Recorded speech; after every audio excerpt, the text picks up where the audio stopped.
ओम तत्सत। एक प्रश्न ये आया कि ये पूरे नवरात्रे निकल गए लेकिन आपने देवी के बारे में तो कुछ बताया ही नहीं। तो आज कुछ देवी के बारे में बताता हूँ। तो पहले तो ये कि ये जो सृष्टि है ये काली देवी का रूप है, जिन्हें कहा गया ओम जयंती मंगला काली भद्रकाली कपालिनी दुर्गा क्षमा शिवा धात्री स्वाहा स्वधा नमस्ते।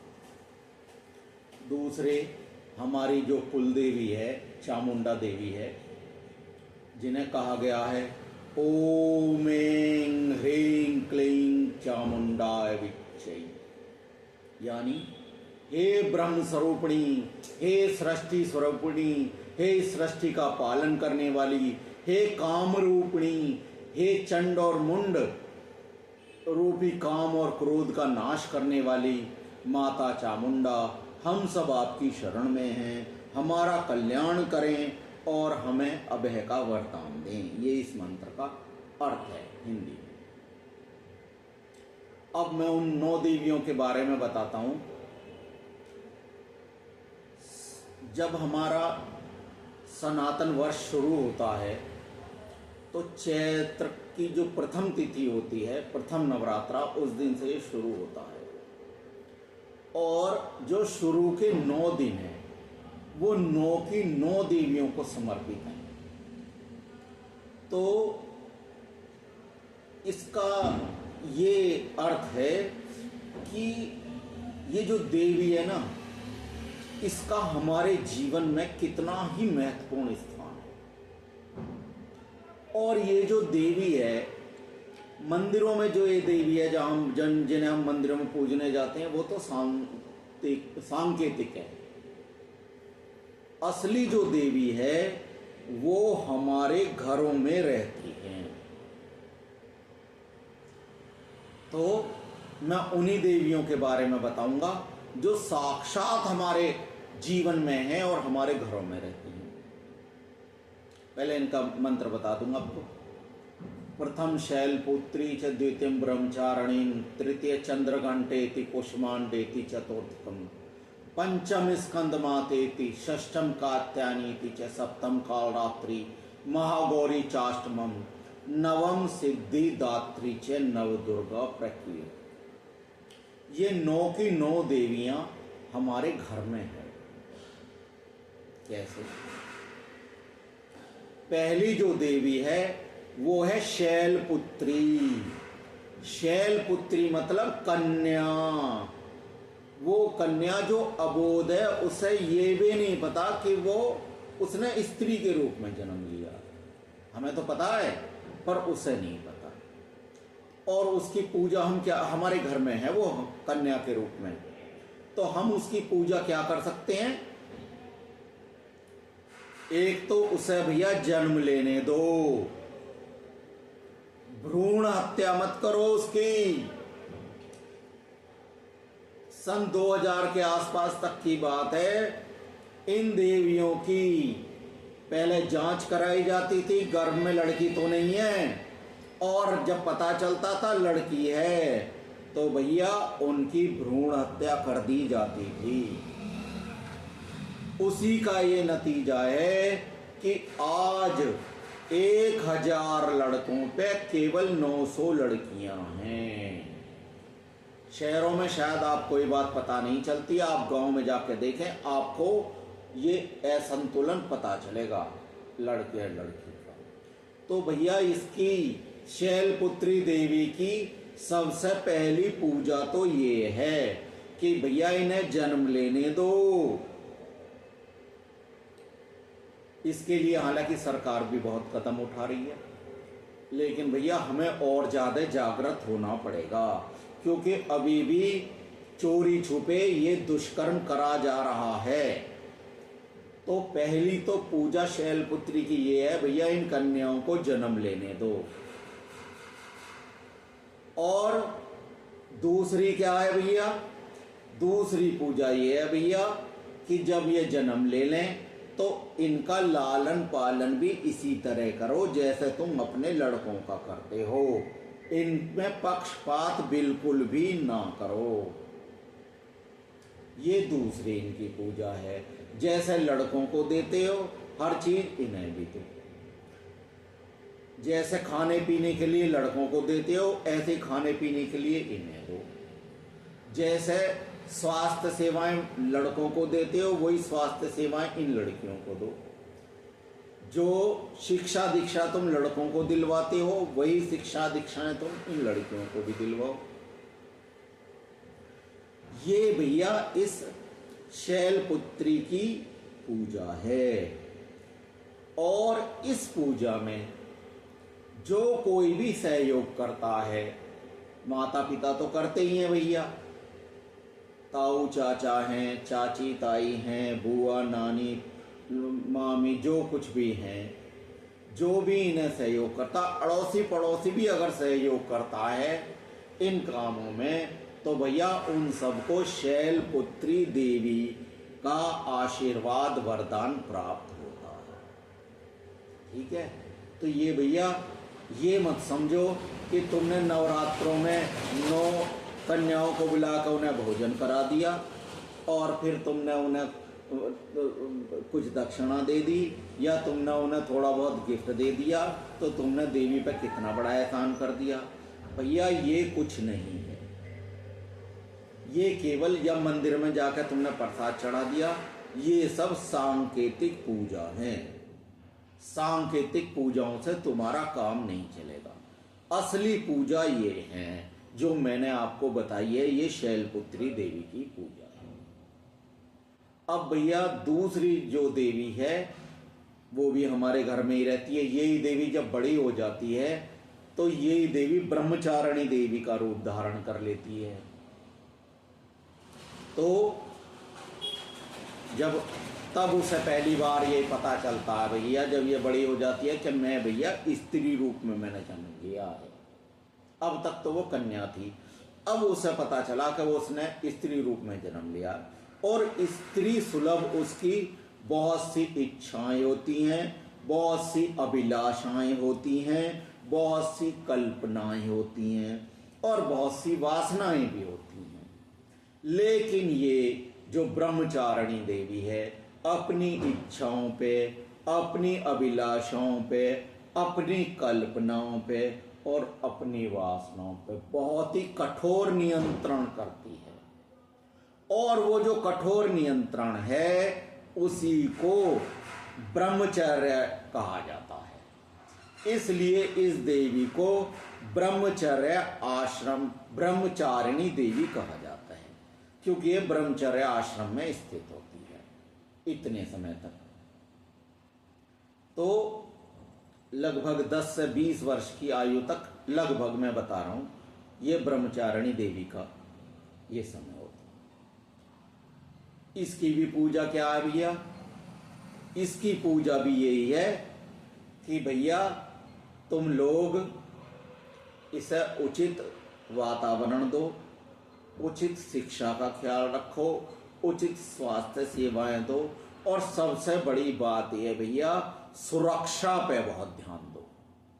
बहुत से कॉलोनी में घूम रहे हैं हमारे समाज में और उनकी निगाह हमारी इन देवियों पर ही है, चाहे वो शैलपुत्री हो या ब्रह्मचारिणी हो, हर देवी पर उनकी निगाह है और उन्हें यही है कि किसी तरह भैया इनका शील भंग करा जाए और इसके लिए वो तरह तरह के आडंबर षड्यंत्र करते हैं। उनसे हमें इन देवियों की सुरक्षा भी करनी है। और भैया यही इस ब्रह्मचारिणी देवी की पूजा है कि भैया इनके स्वास्थ्य, खाने पीने का ढंग से ध्यान रखो, स्वास्थ्य सेवाएं अच्छी दो, शिक्षा दीक्षा अच्छी दो और इनकी भैया सुरक्षा का ध्यान रखो। ये इनकी पूजा है। और ये तो भैया अपने ब्रह्मचार्य व्रत का पूरा पालन करती हैं। अब भैया तीसरी जो देवी है उसका नाम है चंद्र घंटा।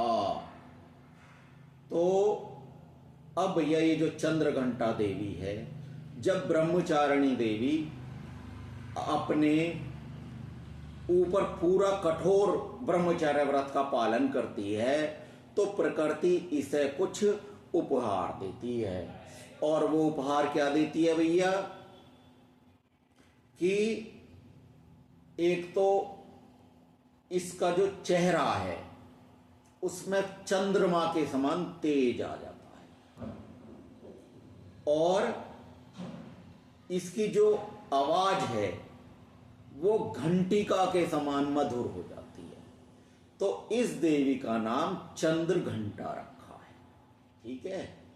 और पूजा इसकी भी वही है कि भैया इसका शिक्षा दीक्षा का ध्यान रखो, और स्वास्थ्य सेवाओं का ध्यान रखो, खाने पीने का ध्यान पूरा रखो, और भैया सुरक्षा वो सबसे पहली चीज है।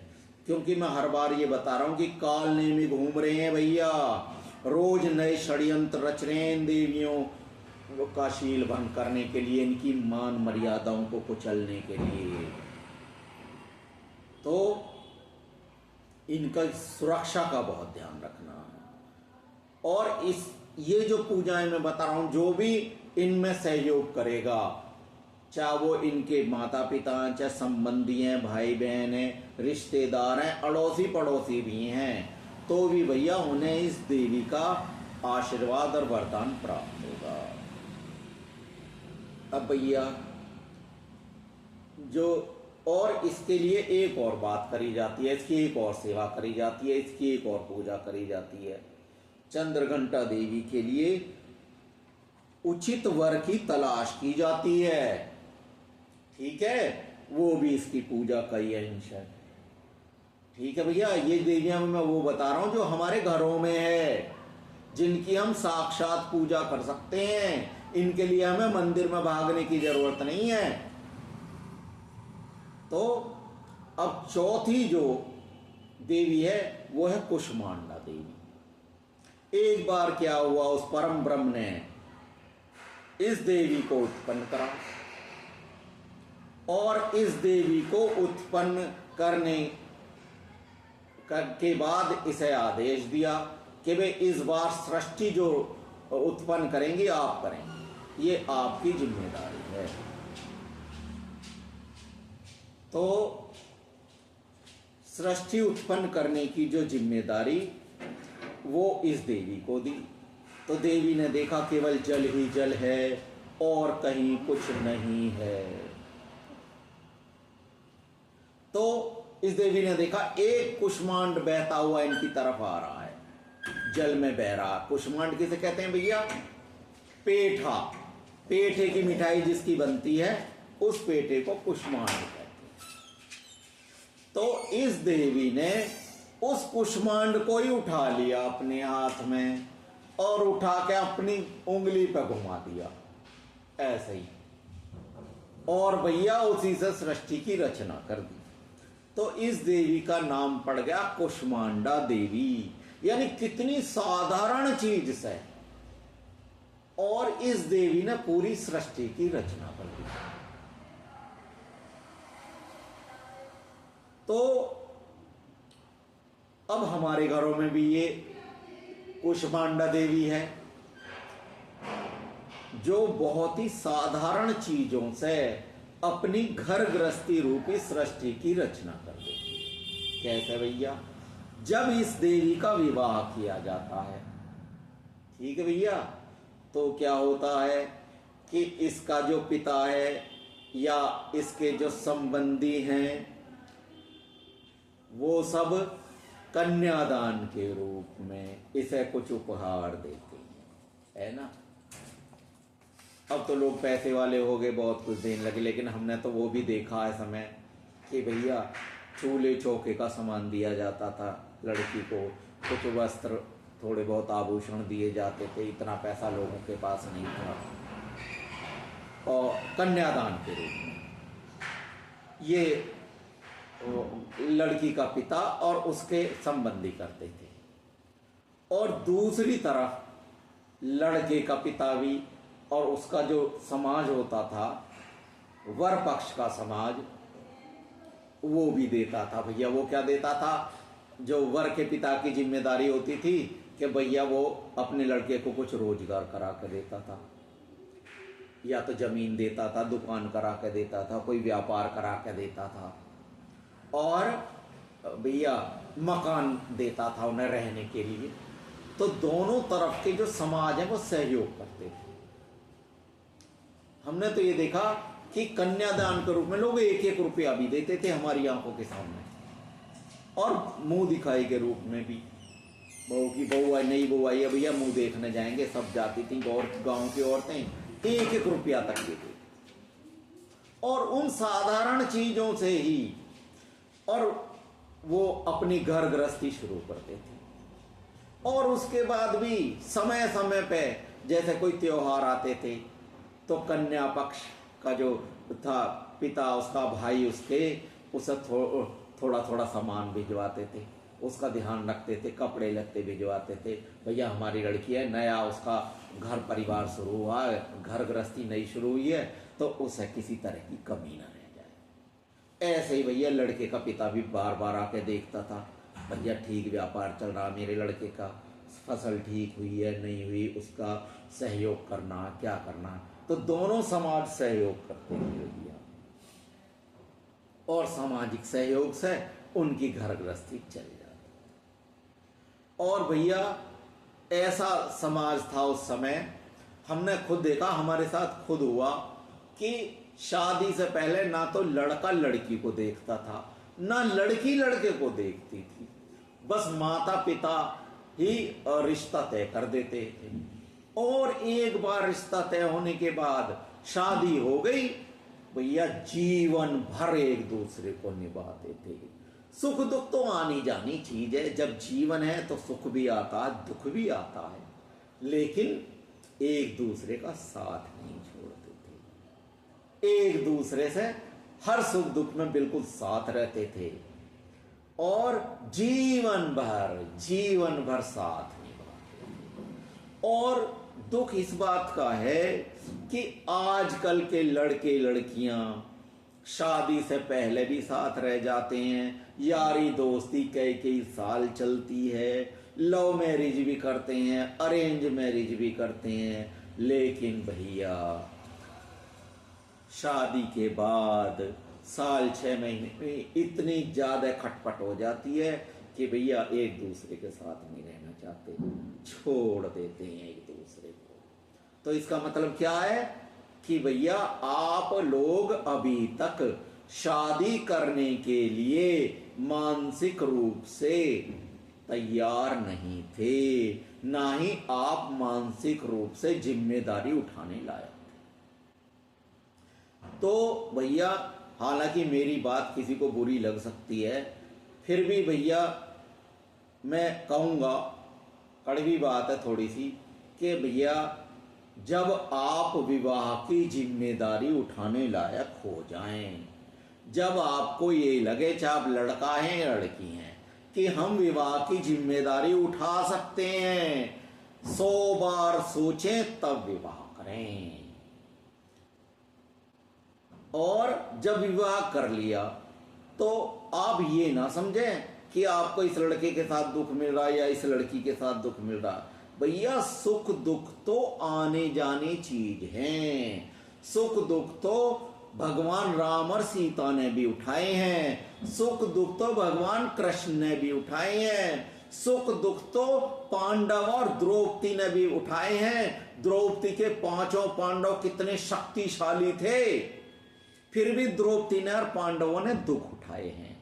तो ये मत सोचो कि सुख दुख हैं, सुख दुख हमारी अपनी किस्मत के होते हैं, इसलिए सुख दुख में ये मत सोचो कि इसकी वजह से आए हैं कि उसकी वजह से आए हैं, ये भैया हमारे हैं। इसलिए दोनों अगर दुख को में अलग अलग हो जाओगे तो वो दुख तुम्हें खत्म कर देंगे, लेकिन उस समस्याओं में सुख दुख में अगर आप मिलके रहोगे तो 1 और 1 की ताकत 11 होती है, तो तुम उन समस्याओं को आसानी से सुलझा लोगे।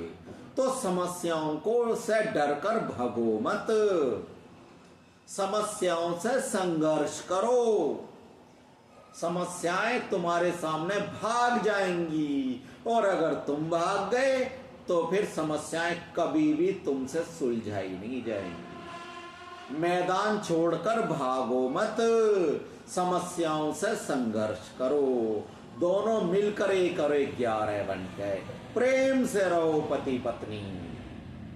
भैया सुख दुख तो आनी जानी चीज है, ईमानदारी से रिश्ता निभाओ एक दूसरे से। और भैया दुख इस बात का होता है कि भाई साल भर भी नहीं हुआ शादी के और उसमें फिर तलाक होने की बात आ जाती है। और बहुत से नालायक तो ऐसे हैं कि बालक भी पैदा हो गया उसके बाद भी तलाक देने में भैया छोड़ छोड़ाव होने लगता। कितने दुख की बात है भाई, तुम दोनों का तलाक हो रहा, तुम्हारे अंदर अपना अपना अहंकार है पति पत्नी में, लेकिन उसका कितना दुष्प्रभाव तुम्हारी संतान पे पड़ेगा। उसे या तो बेचारे को माँ का प्यार मिल रहा है या बाप का प्यार मिल रहा है, यानी अधूरा प्रेम मिल रहा है उसे, अधूरे प्रेम में वो पल रहा बच्चा, जबकि उसका अधिकार है ये कि उसे पति माता पिता दोनों का प्रेम मिलना चाहिए। लेकिन भैया मैं तो दोनों लड़की लड़कियों का दोष बताऊंगा, अपने अपने अहंकार के कारण दोनों भैया अलग अलग हो जाते हैं। और भैया बालक जो है, कितना दुख होता होगा उस बालक को जो अपने पिता की छाती से लगने के लिए परेशान हो रहा है। कैसे कैसे वो सोचता होगा कैसा मेरा पिता होगा, कहाँ होगा, कैसा होगा, मैं भी अपने पिता के साथ घूमता, मेरा पिता मेरे साथ खेलता, मेरा दादा खेलता, मेरी दादी खेलती। या माँ दूर रह रही है तो उसे लगता भाई मैं माँ की तरह प्रेम करती मुझे, तो उसका ये अधिकार है, लेकिन उस बेचारे को अधिकार नहीं मिल रहा। दोनों पति पत्नी अपने अहंकार के वशीभूत हो गए, उस बालक का ध्यान नहीं रखा और एक दूसरे पर लांछन लगा रहे हैं, इसकी कमी है, इसकी कमी है। वैसे मैं एक बात बता दूं भाई, देखो कमी दोनों की होती है। और एक बात ध्यान रखो, सीता राम को ही मिलती है और राम भी सीता को ही मिलता है। रावण को सीता नहीं मिलती और शूर्पणखा को राम नहीं मिलते। इसलिए अगर आपको सीता जैसी पत्नी चाहिए तो खुद भी राम बनना पड़ेगा, और अगर राम जैसा पति चाहिए तो तुम्हें भी सीता बनना पड़ेगा। इसलिए एक कमियां तुम्हारे दोनों के अंदर हैं, इसलिए अपना अपना अहंकार छोड़ो और भैया एक दूसरे से क्षमा मांगो और दोबारा एक दूसरे के साथ आ जाओ। इसी में तुम्हारी भलाई है भैया, प्रभु का आशीर्वाद तुम्हें मिलेगा और कम से कम मेरा तो मिलेगा ही। अगर तुम्हें मेरी बात सच्ची लग रही हो तो मैं बताता हूं भैया, दिल से आशीर्वाद देता हूं। जो लोग बिछड़े हुए हैं, पति पत्नी बिछड़े हुए हैं और बच्चा कहीं परेशान हो रहा है अपने माँ के बिना या पिता के बिना, मैं आशीर्वाद दे रहा हूं भैया। अगर मैंने कोई पुण्य करा हो, मैं अपना पुण्य उन्हें दे रहा हूं भैया। अगर मेरी बात तुम्हें सही लग रही हो तो मिल जाओ दोनों पति पत्नी। और जिनके पास औलाद संतान है और वो संतान को अपना अधिकार नहीं मिल रहा, या तो उसे अपना पिता नहीं मिल रहा या अपनी माँ नहीं मिल रही, भैया मिल जाओ आपस में।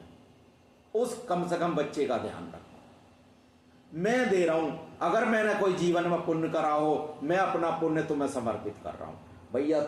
उस ध्यान रखो, मिल जाओ सब, अपने अपने अहंकार को छोड़ दो, क्षमा मांगो एक दूसरे से, तुम्हें कुष्मा इन देवियों का आशीर्वाद मिलेगा, कुष्मांडा देवी का। तो इससे अगली देवी है भैया स्कंद माता।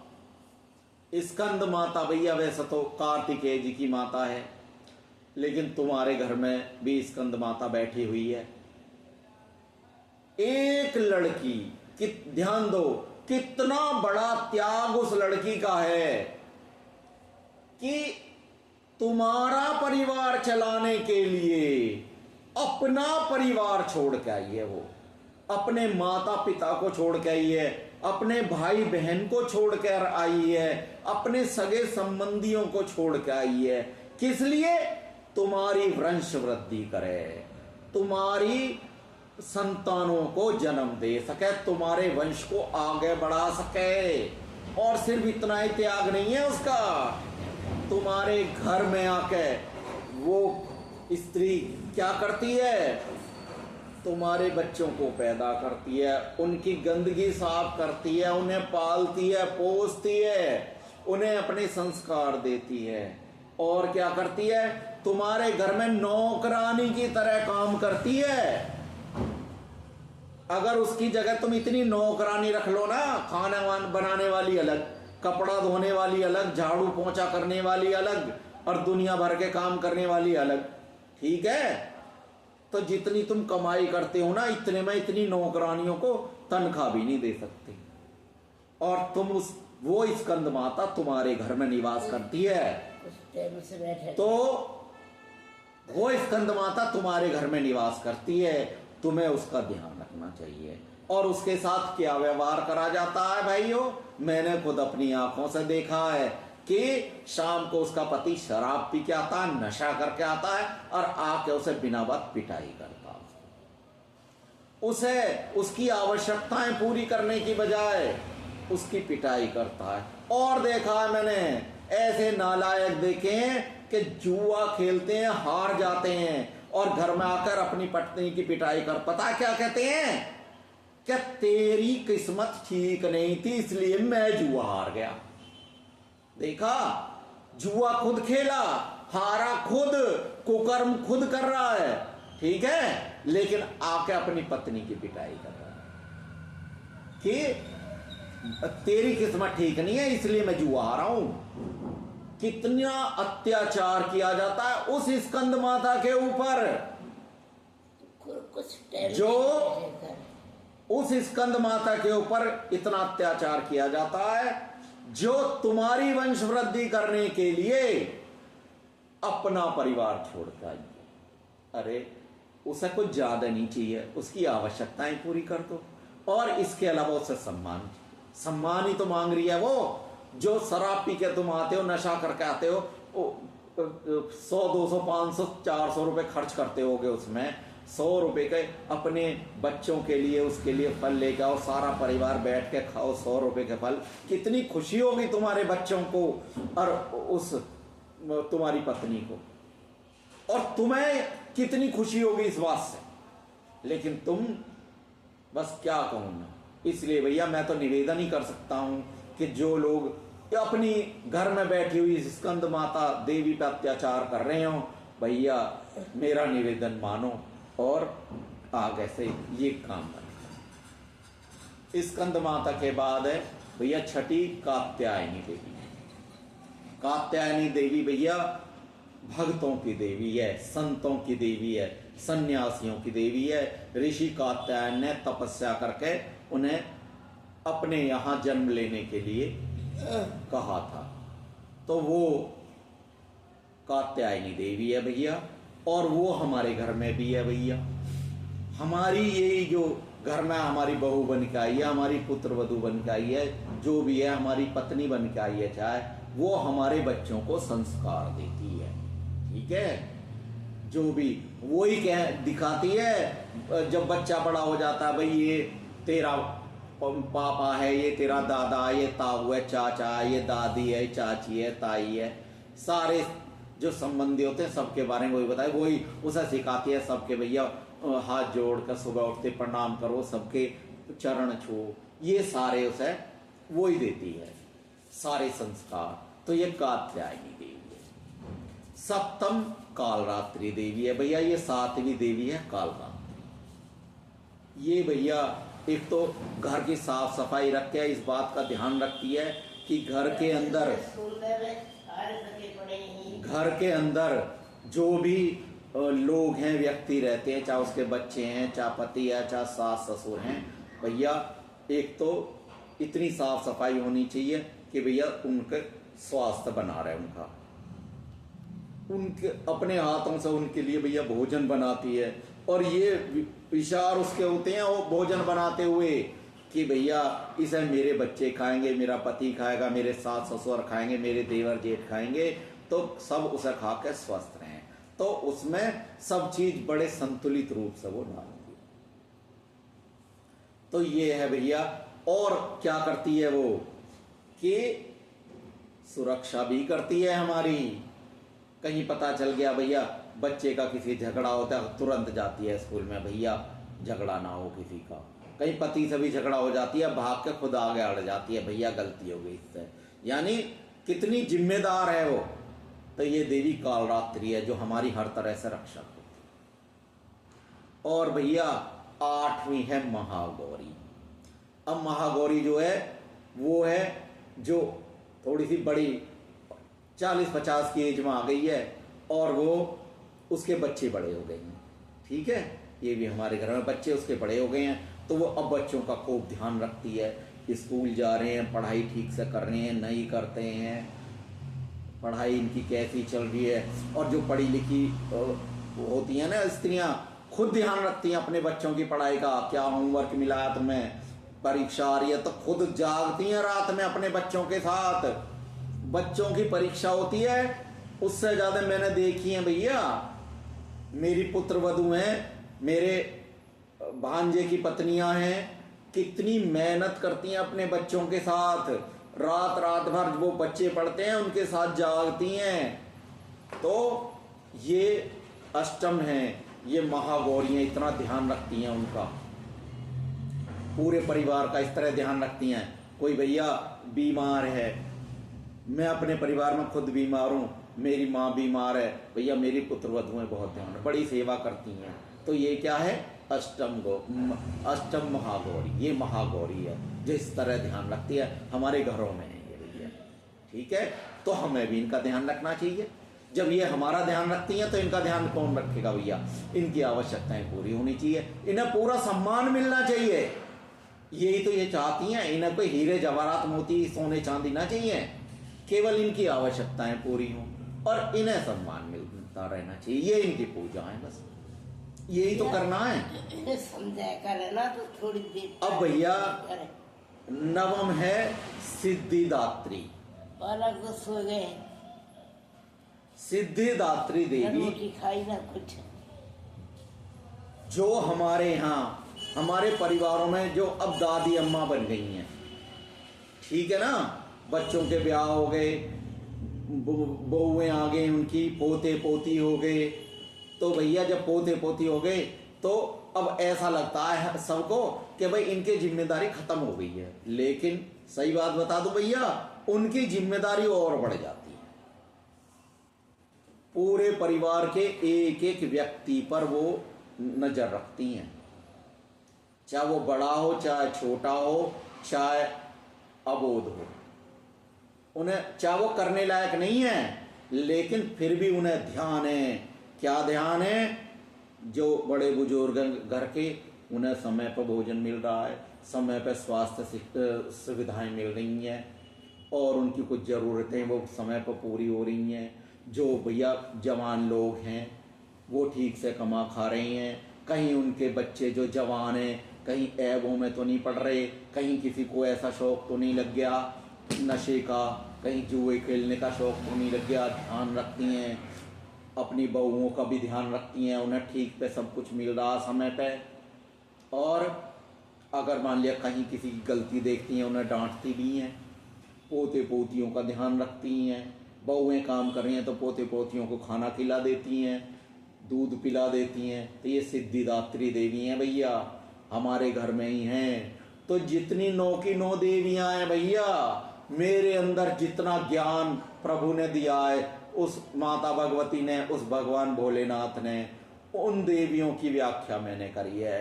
इन देवियों को ढूंढने के लिए आपको कहीं मंदिर में नहीं दौड़ना पड़ेगा, कहीं तीर्थों में नहीं जाना पड़ेगा। ये देवियां तुम्हारे अपने घर में हैं। इन देवियों की सेवा करो, इन देवियों की आवश्यकताएं पूरी करो, इन देवियों का सम्मान करो। इसके अलावा ये देवियां तुमसे और कुछ नहीं चाहती, ठीक है। और इन देवियों का जो सम्मान करेगा, जो सेवा करेगा, इनकी यही पूजा है बस, ठीक है।